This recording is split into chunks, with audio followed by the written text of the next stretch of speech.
السلام علیکم ورحمۃ اللہ وبرکاتہ۔ دوستو، تابوت سکینہ، آخر تابوت سکینہ کیا ہے اور اس میں کیا موجود ہے اور یہودی اسے کیوں حاصل کرنا چاہتے ہیں؟ اسی طرح دوستو، تابوت سکینہ کے متعلق معلومات ایک مسلمان کو ہونی چاہیے، کیونکہ قرآن مجید میں بھی اس کا ذکر موجود ہے۔ جیسا کہ سورۃ البقرہ کی آیات میں فرمایا گیا، کیا آپ نے حضرت موسیٰ کے بعد والی بنی اسرائیل کی جماعت کو نہیں دیکھا کہ جب انہوں نے اپنے پیغمبر سے کہا کہ کسی کو ہمارا بادشاہ بنا دیجئے تاکہ ہم اللہ کی راہ میں جہاد کریں؟ دوستو، کیونکہ حضرت موسیٰ علیہ السلام کے دور میں جب انہوں نے جہاد کے متعلق انہیں کہا تو انہوں نے آگے سے کہا کہ تو اور تیرا رب جا کے لڑ لے، ہم نہیں لڑیں گے۔ اس پر انہوں نے بد دعا دی اور یہ 40 سال تک صحرائے سینا کے اس صحرا میں ہی بھٹکتے رہے۔ انہی 40 سالوں کے دوران پہلے حضرت ہارون اور پھر حضرت موسیٰ علیہ السلام اس دنیا سے چلے گئے، بعد میں ان کے حضرت سموئیل علیہ السلام۔ تو بنی اسرائیل نے اپنے پیغمبر حضرت سموئیل علیہ السلام سے کہا کہ آپ جہاد کے لیے ہمارے لیے کوئی بادشاہ مقرر کریں تاکہ ہم اللہ کی راہ میں جہاد کریں۔ پیغمبر نے کہا کہ ممکن ہے کہ جہاد فرض ہو جانے کے بعد تم جہاد نہ کرو، کیونکہ وہ اپنی پرانی بنی اسرائیل کی تاریخ سے واقف تھے کہ ہر دور میں انہوں نے نافرمانی کی۔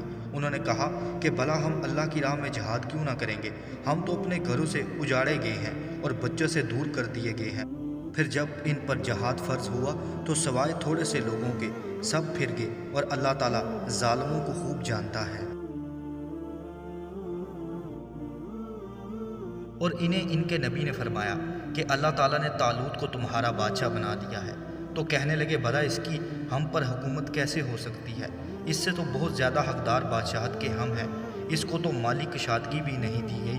نبی نے فرمایا سنو، اللہ تعالیٰ نے اس کو تم پر برگزیدہ کیا ہے اور اس سے علمی اور جسمانی برتری بھی عطا فرمائی ہے۔ بات یہ ہے، اللہ جسے چاہے اپنا ملک دے۔ اللہ تعالیٰ کشادگی والا اور علم والا ہے۔ یعنی کہ جب حضرت سموئیل علیہ السلام نے ان پر سپہ سالار جناب طالوت، جن کے متعلق یہ کہا جاتا ہے کہ وہ نبی نہیں تھے، ان کو مقرر کیا، تو قوم نے آگے سے پھر وہی اپنی پرانی تاریخ والی عادتیں یعنی کہ اختلاف شروع کر دیا کہ یہ تو مالی طور پہ بھی ہم سے کم تر ہے اور ہم ہی اس سے زیادہ حقدار ہیں۔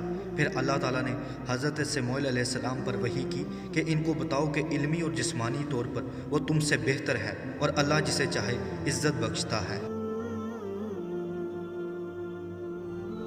اور پھر آگے وہ آیت جس میں تابوت سکینہ کا ذکر ہے، وَقَالَ لَهُمْ نَبِيُّهُمْ إِنَّ آیَةَ مُلْکِهِ أَن يَأْتِيَكُمُ الطَّاغُوتُ فِيهِ سَکِینَةٌ مِّن رَّبِّکُمْ وَبَقِیَّةٌ مِّمَّا تَرَکَ آلُ موسیٰ وآلُ ہارون تحملہ الملائکہ، کہ ان کے نبی نے انہیں پھر کہا کہ اس کی بادشاہت کی ظاہری نشانی یہ ہے کہ تمہارے پاس وہ صندوق آ جائے گا جس میں تمہارے رب کی طرف سے دل جمی ہے اور آل موسیٰ اور آل ہارون کا بقیہ ترکہ ہے، فرشتے اسے اٹھا کر لائیں گے۔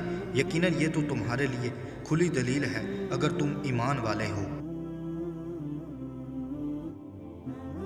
یعنی کہ طالوت کو تم پر سپہ سالار بنانا یا بادشاہ بنانا، اس کی ایک ظاہری نشانی یہ ہوگی کہ تابوت سکینہ، جس کا مطلب دل کو سکون دینے والی چیز، وہ تمہارے پاس فرشتے لے آئیں گے۔ دوستو، روایات میں آتا ہے کہ کافی سارے انبیاء کرام کے پاس سے تابوت سکینہ بنی اسرائیل تک پہنچا اور ہر جنگوں میں یہ اس کو آگے رکھتے جس کی برکت سے انہیں فتح ہوتی۔ دوستو، روایات کے مطابق جب بخت نصر نے ان پر حملہ کیا اور ان کی جنگیں ہوتی رہیں تو تابوت سکینہ ان سے چھن گیا۔ بالآخر جب ان کے پاس رہا تو ان میں طاعون کی بیماریاں پھیل گئیں۔ جب ان کے بڑوں نے آپس میں مشورہ کیا تو انہوں نے کہا کہ باقی تو تمام تر چیزیں ہمارے پاس موجود ہیں، لیکن یہ جو تابوت سکینہ ان سے ہم نے چھینا ہے، اس کی وجہ سے شاید ہم پر یہ تمام تر بیماریاں اور مصیبتیں آ رہی ہیں، اور اس کو یہاں سے نکال دو۔ پھر انہوں نے ایک بیل گاڑی کے اوپر اس کو رکھا اور کہا کہ یہاں سے کسی بھی طرف جانا چاہے تو چلا جائے۔ جنگ جب انہوں نے جیت لی تو تابوت سکینہ اس کے بعد انہی کے پاس آ موجود ہوا، جیسا کہ بیل گاڑی کے اوپر پہلے ذکر کیا گیا۔ حالانکہ فرشتے تو نظر نہیں آئے، لیکن کیونکہ قرآن مجید میں یہ موجود تھا کہ ملائکہ اس کو لے کر آئیں گے، تو ظاہری طور پر وہ نظر نہ آئے ہوں، لیکن اصل میں وہ بیل گاڑی کو ان کی طرف ہانکنا انہی کا کام ہوگا۔ دوستو تابوت سکینہ کے بعد حضرت داؤد علیہ السلام جو کہ اسی جنگ جنہوں نے جالوت کو اس میں مارا اور اس کے بعد حضرت طالوت نے اپنی بیٹی کا نکاح ان سے کر دیا، ان کے 16 سال بعد 40 سال تک حضرت داؤد اور پھر ان کے بیٹے حضرت سلیمان علیہ السلام نے 40 سال تک حکومت کی، اور ان تمام عرصوں کے دوران ایک ہیکل بنا کر اسی میں تابوت سکینہ کو رکھا جاتا تھا۔ بعض روایات کے مطابق اسی تابوت سکینہ کی طرف رخ کر کے یہودی اپنی عبادت کیا کرتے تھے۔ بالآخر مختلف جنگوں میں یہاں تک کہ جب ٹائٹس نے ان پر حملہ کیا جو کہ روم کے بادشاہ تھے، یہودیوں کا آج یہ کہنا ہے اور اسی وجہ سے وہ یروشلم میں بھی یہ لڑائی کر رہے ہیں کہ وہ چاہتے ہیں کہ اس تمام تر ہیکل کو گرائیں، اور اسی کے تہہ خانے میں کہ ان کا یہ کہنا ہے کہ جب ٹائٹس نے حملہ کیا تو تابوت سکینہ اس کے نیچے دب چکا ہے جسے وہ حاصل کرنا چاہتے ہیں۔ اس میں حضرت موسیٰ علیہ السلام اور حضرت ہارون اور اسی طرح وہ تختیاں بھی جو کوہ طور پر اللہ تعالیٰ نے حضرت موسیٰ کو عطا کی تھی تمام تر اس میں موجود ہیں۔ اسی طرح من و سلوہ کے کچھ بقایات اس میں موجود ہیں، اور اس سے وہ کوئی سپر پاور یا کوئی طاقت حاصل نہیں کرنا چاہتے، یہ ان کے لیے ایسے ہی عزت والا ہے جیسے ہمارے لیے محمد صلی اللہ علیہ وآلہ وسلم کے بقیات یعنی کہ تبرکات ہیں۔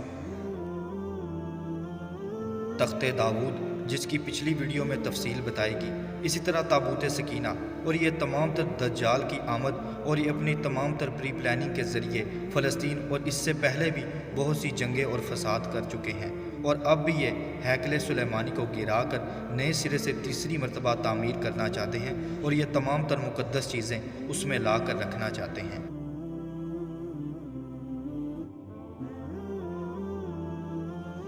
اللہ تعالیٰ سے دعا ہے کہ وہ اللہ تعالیٰ ہمارے مسلمان بھائیوں کو اپنی امان میں رکھے، جہاں کہیں بھی اس دنیا میں مسلمان مشکل میں ہیں اللہ تعالیٰ غیب سے ان کی مدد فرمائے۔